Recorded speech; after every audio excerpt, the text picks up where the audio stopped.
Assalamu alaikum wa rahmatullahi wa barakatuh, and welcome back to Questions and Answers on Friday, the last working day of the week. Well, is it really the last working day of the week? Nowadays, some of us, most of us, carry on working Saturday, some of us even Sunday. I know our esteemed colleague Adil is shivering away in that room.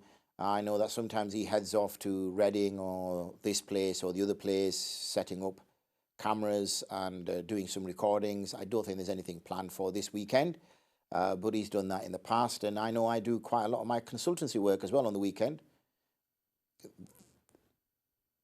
There you go. And next week on the weekend, he tells me that he will be busy with the Pakistan flood appeal on various locations up and down the country. So there you go.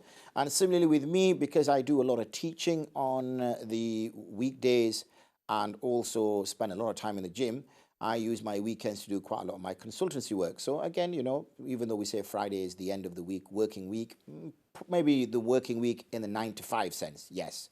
But for those of us who don't work 9 to 5, then for us it will carries on till Saturday, Sunday, and we just take our breaks and our rests as and when they come throughout the week. Anyway, that's that. We have approximately 15 minutes for your questions, so please ring 01274 214299. That's 01274 214299. Whilst I'm waiting for that phone to ring, I'm going to deal with some of the queries that have come on our group. A lot of what do you call it?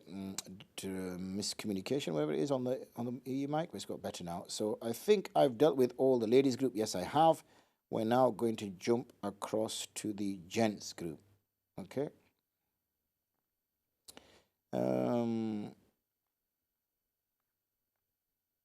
We've got a similar question as we did the other day. Assalamu alaikum. I work in a university which has a pension scheme for USS. Each month, USS takes 9.8% of my salary, a salary sacrifice, and my employer contributes to 21.6% of my salary.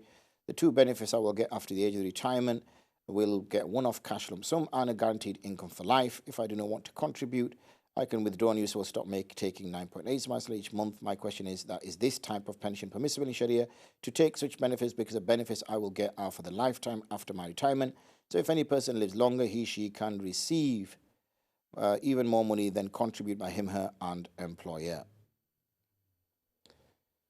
Wa alaikum assalam wa rahmatullahi wa barakatuh. It depends where the money is coming from. Obviously, your contributions are yours. The employer contributions are a gift to you as well. So both those contributions are permissible for you to take. However, if the money is invested, then this breaks down between who is responsible for that investment. If your employer says to you, irrespective of where we get the money from, even though we will put 21.8% of the money now, and we will take 9.8% of yours, and we will go and invest that, and that's our business, got nothing to do with you. However, what we will do is we will guarantee you as a hadiyah, as a gift, this amount every year. Then they can do that.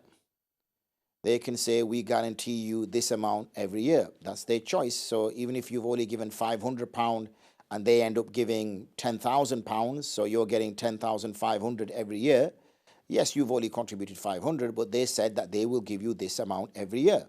How they earn that is obviously completely up to them, because they are guaranteeing you the income. They're not saying that they're investing on your behalf.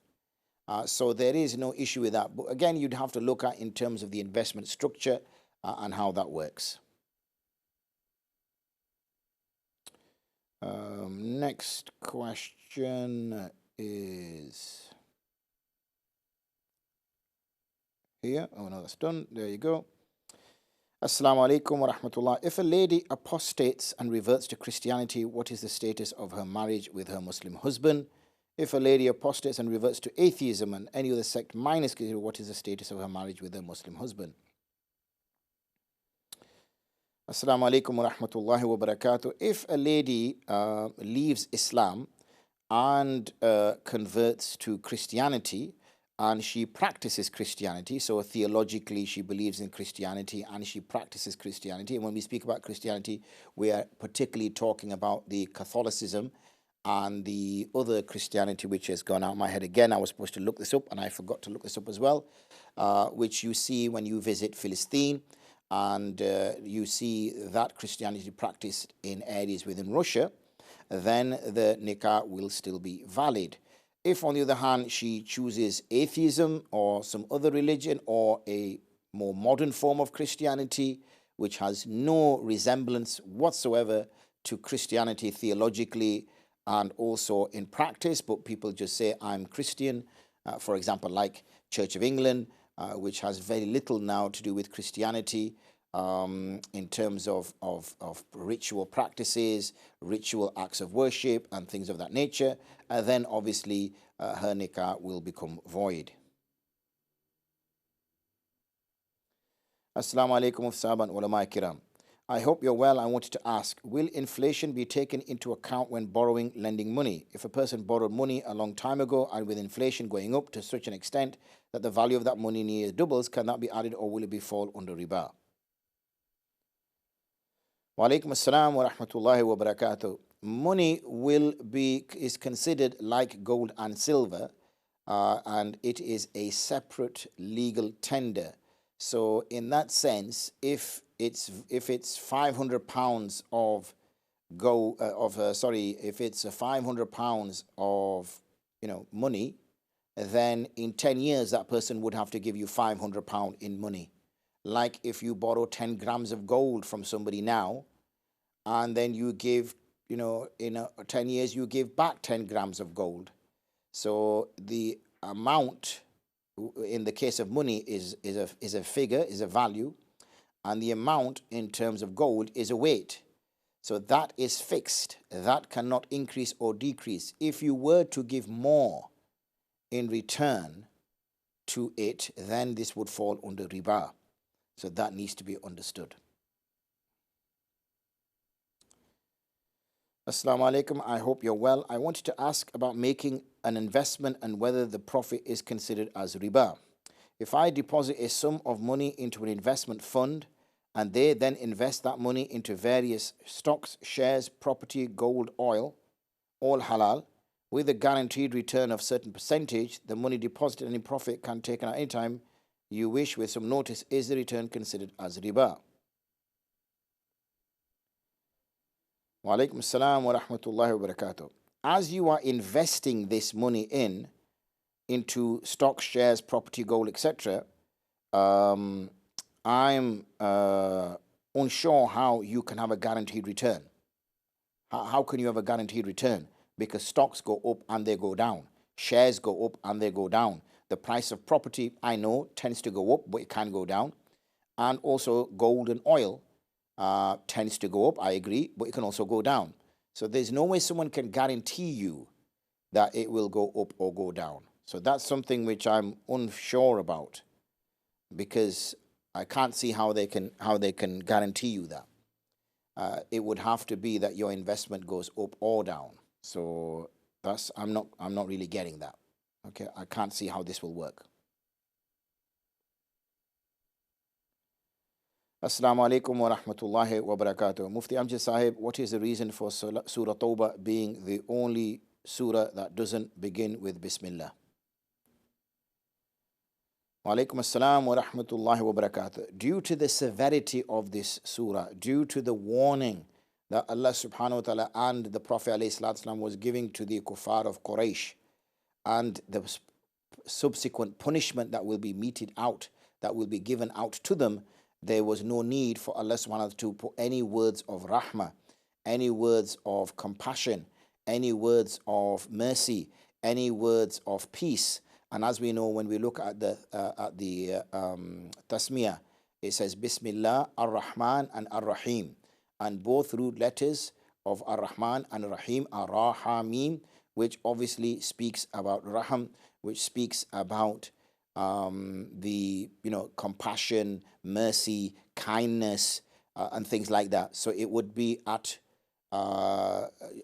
juxtaposition. It would be at loggerheads. It would be in contradiction, arguably, to the content of the surah. So as a consequence, Allah subhanahu wa ta'ala informs the Prophet alayhi salatu to remove any form of mercy even as, because there's different opinions as to whether basmala is a part of the surah or not part of the surah. According to some, it is part of the surah. According to others, it is there as a break between two surahs, so people know that this surah has ended, this has started. But in either case, it has not been included for those reasons.